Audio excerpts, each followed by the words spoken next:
Estamos de volta aqui no Fiscalização Pública TV Câmara, conversando com o vereador João Vidal. Vereador, nós falamos aqui do PSA. Como é que está esse projeto de lei que o senhor propôs aqui nesta casa, enfim? O PSA, o pagamento por serviços ambientais, como eu estava explicando, é a possibilidade de ter recurso público em propriedade privada que tem nascentes ou cursos d'água. Porque preservar as nascentes e os cursos d'água dentro da propriedade particular beneficia toda a cidade. Lógico. Então não beneficia só o particular. Só que para pôr esse recurso você tem que ter aprovação do legislativo, aprovação legal. Mas não é uma aprovação de minha autoria, não podia ser de autoria do vereador, então tem que ser de autoria do governo. E nós conseguimos incluir dentro do plano diretor, que é uma lei de diretrizes, essa PSA, e que depois de aprovado o plano diretor, o governo tem 360 dias para regulamentar o PSA. Então é uma coisa que, digamos que o plano diretor seja aprovado agora no final de abril. Até abril do ano que vem tem que regulamentar o PSA e tem que fazer valer, chegar recurso para recuperação de nascentes. Já tem algumas ações, principalmente capitaneadas pelo Departamento de Agronomia da Unital, nesse sentido, mas são muito tímidas. E nós preservarmos nossas nascentes é muito estratégico para a qualidade de vida em Taubaté e para o crescimento populacional que vai ter, especialmente na área sul da cidade, que é aquela área lá para baixo do Barreiro, lá para Sete Voltas, que é a área sul da cidade que é onde a cidade tem para crescer territorialmente. Ali vai mudar, o que vai mudar naquela região, vereador? Oportunamente fazendo essa pergunta ao senhor, porque os moradores ali perguntam sempre, enfim, o que muda? Ali é o seguinte, grande parte da região já é ocupada por atividade caracteristicamente urbana. Sim. São poucas as propriedades que produzem agricultura ou pecuária lá. As que têm, inclusive, de agricultura são ocupadas, em grande parte, por eucalipto, né? Que é outra discussão boa na cidade, é a monocultura. Eu não encontrei ainda estudos, a não ser da Fibra que explora, estudos que vão no sentido de que é bom ter eucalipto. Mas é uma luta dura também, como tem muitas lutas na frente, vamos tentar as lutas que têm mais chance de vitória do que essa aqui, mas nós não desistimos de lutar, não. O Dr. Wagner Giron, por exemplo, tem um estudo amplo que dá conta do despejo de glifosato, que é um ativo, um agrotóxico, né? Popularmente falando, já contaminando as nossas águas. Mas o Brasil tem uma tolerância muito grande para com o agrotóxico, para com esse tipo de agrotóxico. A CETESB não considera que o nível de glifosato nas nossas águas é agressivo, mas porque nenhum outro país no mundo aceita isso. O nível que o Brasil aceita. Aliás, o Brasil é o país que mais utiliza agrotóxicos no mundo já. Então, a gente achar que já mudei de assunto, né? Mas a gente achar que uma árvore de eucalipto, que naturalmente demora 40 anos para tomar o corpo, aqui o ciclo do eucalipto é de 4 a 5 anos. Então é muito aditivo, é muito produto químico. E são coisas que ficam na terra, que ficam no solo, e se ficam no solo... Depois vão para o organismo nosso, né? Exatamente, exatamente. Aliás, tem aumentado demais o número de casos de câncer no intestino. Muito. Demais. Tem muita gente sendo diagnosticada. E é a geração exatamente que foi submetida a isso, né? A geração um pouco mais velha que nós não tem tantos desses casos. Mas eu estava falando mesmo do quê? Bom, nós estávamos lá no Barreiro, no plano diretor. O plano diretor está na casa? Exatamente. A expansão urbana foi importante, foi uma discussão bem densa aqui na Câmara na época, mas ela vai reconhecer o que já é. Já houve vários picotagens, várias propriedades rurais que foram picotadas, que foram separadas em lotes de 1.000 metros, né? Sendo que o lote rural tem que ter no mínimo 20.000 metros. E isso levou... caracterizou. A urbanização para lá, mas não levou ao desenvolvimento urbano, porque você leva uma população maior para lá, mas não tem posto de saúde adequado, não tem número de vagas de escola, sobrecarrega o trânsito, não tem transporte coletivo. Mas para você levar esses equipamentos que são característicos da zona urbana, você tem que transformar essa área em área urbana. De direito, né? De direito, exatamente. Então, lá é uma área urbana e agora o plano diretor vai especificar um pouquinho mais como que vai ser desenvolvida essa área urbana.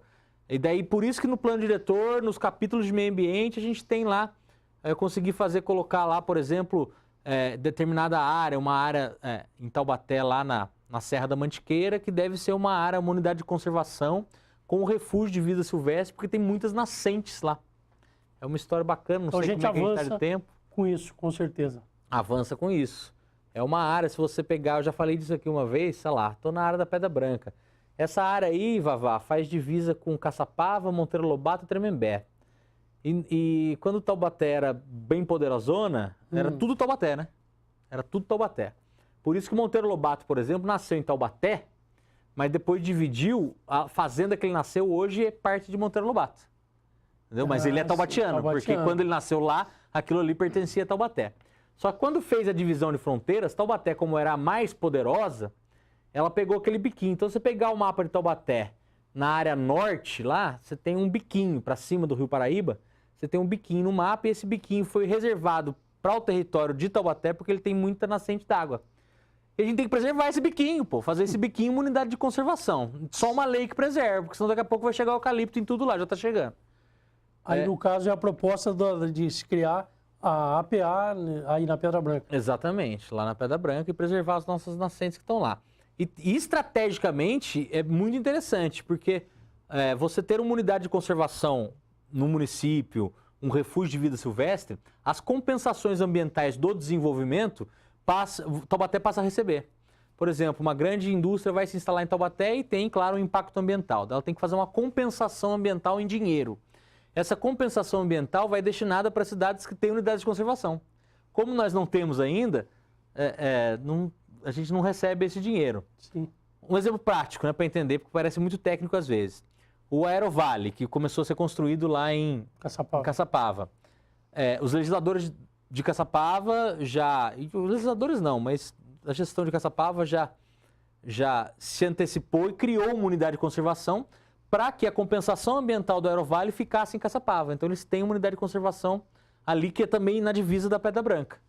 Aí daí surgiu um pouco também a inspiração para a gente criar a unidade de conservação em Taubaté. Isso está no plano diretor, que é o que eu sempre falo. A lei não vai ser minha, mas eu interferi nessa lei para que na lei do prefeito tenha a unidade de conservação da Pedra Branca. E o plano diretor em si, ele está aqui na casa, e a que ponto ele está? O senhor tem... O plano diretor está aqui para ser discutido, né? O Estatuto das Cidades determina que ele seja discutido com a população e quem tem a obrigação de fazer isso são os poderes públicos constituídos. A prefeitura fez a parte dela e fez, na época que estava elaborando o plano diretor, audiências públicas. Daí, quando o plano diretor vem para a fase de discussão e pode ser emendado, também tem que ter audiências públicas. Sim. Então, a Câmara está se organizando para fazer algumas audiências públicas e logo depois passarmos para a fase de aprovação. Eu defendo que isso seja mais rápido possível, porque tem muita ação estratégica no plano diretor que a gente precisa de tempo para implantar e quanto mais tempo a gente ganhar, melhor é para a cidade. Vereador, a questão da arborização municipal, uma proposta do senhor também, e lógico que muito ligado ao meio ambiente, a cidade agradece, a população agradece, que é importantíssimo, além de deixar a cidade mais gostosa, mais saudável, sem dúvida. A arborização muitas vezes passa desapercebido, né? Mas se for ver, por exemplo, uma política que devia ser simples, mas Taubaté é uma cidade antiga, a arborização já é antiga, então muitas árvores são extraídas porque já estão podres, já chegaram no fim da vida delas. Eu acho que tinha que ser uma política simples, por exemplo, tirou uma árvore e põe outra no lugar, já planta outra. Isso não tem.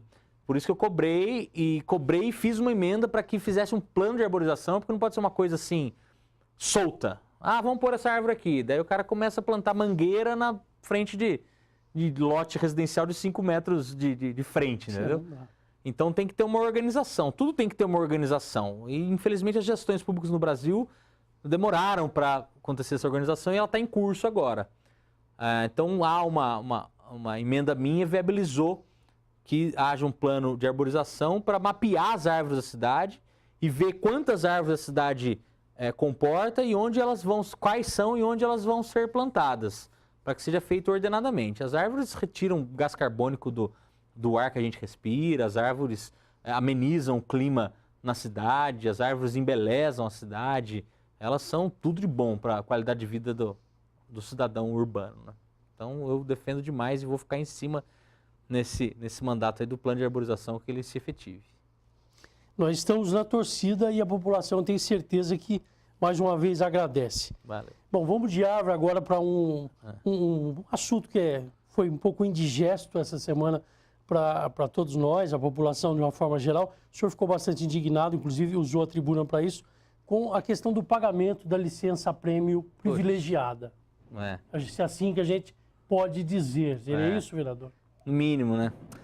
Pois é, eu não podia me furtar de usar na tribuna, apesar de ser um tema que, na tribuna mesmo, eu disse que gostaria de não ter que falar disso, porque para mim foi bem grave o que aconteceu. Foi bem chato, como eu disse, é uma pessoa ali das mais poderosas e influentes do governo e que utilizou esse poder em benefício próprio. Isso é um desvio grave, sabe? E que para mim contamina à medida que tira a autoridade do governo, do chefe do governo, sobre todos os outros demais 6 mil servidores que foram desrespeitados nesse gesto, nesse ato autoritário, nesse ato da secretária de Finanças.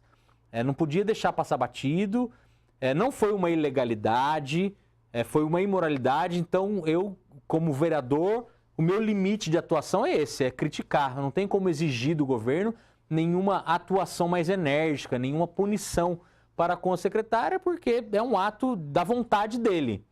Mas eu acho que deveria ter uma posição mais enérgica com relação a isso, se não quiser contaminar o seu próprio governo, porque isso, para mim, gera uma crise de credibilidade, de autoridade muito grande.